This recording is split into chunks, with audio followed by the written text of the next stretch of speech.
As a salesperson, we've all been there, right? We're sitting there, we've talked to our prospect, we understand what our prospect wants to buy or sell, and we put together all the information we could possibly get for them, and we've done our job. And then we're at the point of the conversation going like, "Hey, so what do you think?"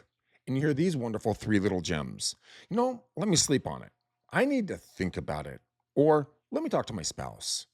If you've sold anything, you've heard this thing thousands and thousands of times and some variation of that. But what should really worry you is not that the lead just went quiet after that line, is that they're never coming back.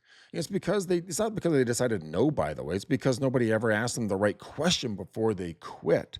I got fed up with this.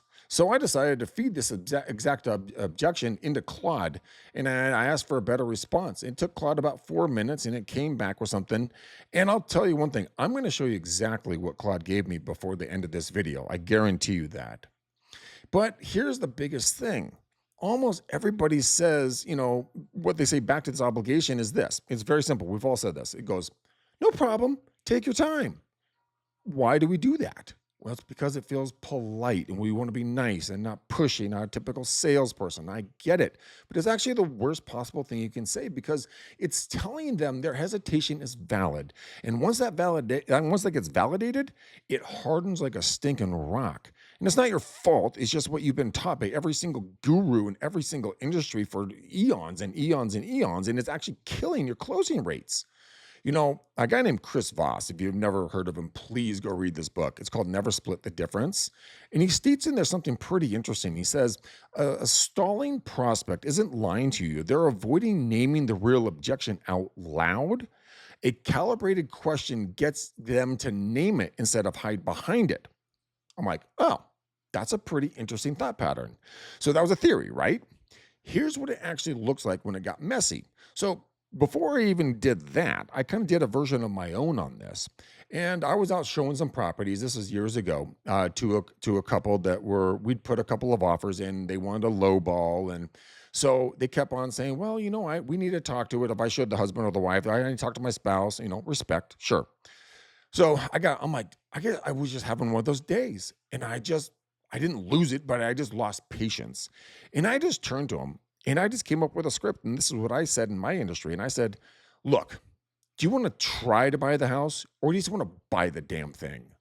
And I was so adamant about it, but a light switch flipped inside their brains and they looked at me kind of stunned and they were like, we just want to buy the damn thing. And first off, I couldn't believe they said it right back to me.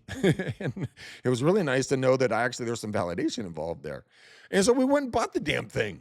But that's my point, right? And I will give you what Claude told me after I did this. So this is going to be a little bit more general for everybody because not everybody's buying and selling houses. But here's what Claude gave me, right? And this actually really works. So here's the exact phrasing. Totally fair. This isn't a decision you should rush into. But can I ask you one quick question? When you say need more time to think about it, are we talking about the numbers and the timing, or is there something about this specific option? Now, the reason why I leave it off at option is that cliffhanger, so you don't specify it. Because if you're buying or selling any product in the world, it's just, let's say, is there anything about this specific option? And then let them do the talking. Let silence negotiate for you. Don't push it. Just let it sit like a more like a 2,000-pound elephant in the room until they start talking, and they will bring up some information and you can start the conversation.